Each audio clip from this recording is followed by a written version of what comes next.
అందరికీ నమస్కారం.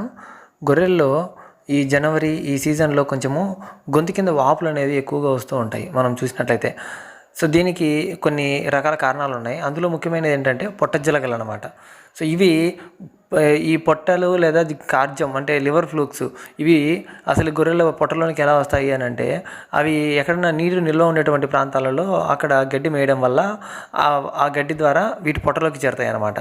సో, ఇవి చేరిన తర్వాత పొట్టలో బాగా డెవలప్ అయిపోయేసి మొత్తం రక్తహీనత కలుగజేయడము, ప్రోటీన్ డెఫిషియన్సీ, లివర్‌ని డ్యామేజ్ చేయడము, దాని ద్వారా శరీరం అంతా కూడా కొంచెం అక్కడక్కడ వాపులు రావడము, ముఖం దగ్గర వాపు రావడము, సో కళ్ళు చూసినట్టయితే తెల్లగా ఉండడము, యాక్టివ్‌గా లేకపోవడము జీవాలు ఇలాంటి లక్షణాలన్నీ వస్తుంటాయి.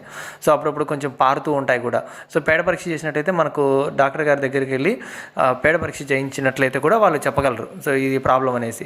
దీనికి నాకు తెలిసినంత వరకు బెస్ట్ మెడిసిన్ ఏంటంటే ఆక్సిక్లోరైడ్ మందు అనేది ఖచ్చితంగా తాపించుకోవాలి ఈ సీజన్లో ఒక్కసారి. అందులో ముఖ్యంగా నిల్జాన్ అనే మందు బాగా పనిచేస్తుంది నా ఎక్స్పీరియన్స్ ప్రకారము. అది ఒకటి ఖచ్చితంగా పెద్ద జీవాలకైతే 10 ml, చిన్నవాటికైతే ఒక 5 ml తాపించేసుకోండి. దాంతోపాటు లివర్ ఆల్రెడీ కొంచెం డ్యామేజ్ అయి ఉంటుంది కాబట్టి లివర్ టానిక్ ఒక వారం రోజులు లివర్ టానిక్ పెట్టుకోండి. అలాగే అవి రెగ్యులర్గా మేతకు వెళ్ళేటువంటి ప్రాంతంలో నీళ్లు తాపించడం కొంచెం అవాయిడ్ చేయండి. అక్కడ ఏదైనా నత్తలు ఉన్నట్లయితే చూసి మీరు సున్నం జల్లడమో లేదా ఏదైనా ఆ నీళ్ళల్లో కొంచెం చేపలు వదలడం లేదా ఆ చుట్టుపక్కల కొంచెం క్లీనింగ్ చేసుకోండి. దాని ద్వారా కూడా మీరు దీన్ని కంట్రోల్ చేసుకోవడానికి అవకాశం ఉంటుంది. రక్తహీనత కూడా ఉంటుంది కాబట్టి బి కాంప్లెక్స్ సిరప్లు కూడా ఒక వారం రోజులు తాపించుకోండి. కొంచెం తొందరగా యాక్టివ్గా తిరుగుకుంటాయి అన్నమాట.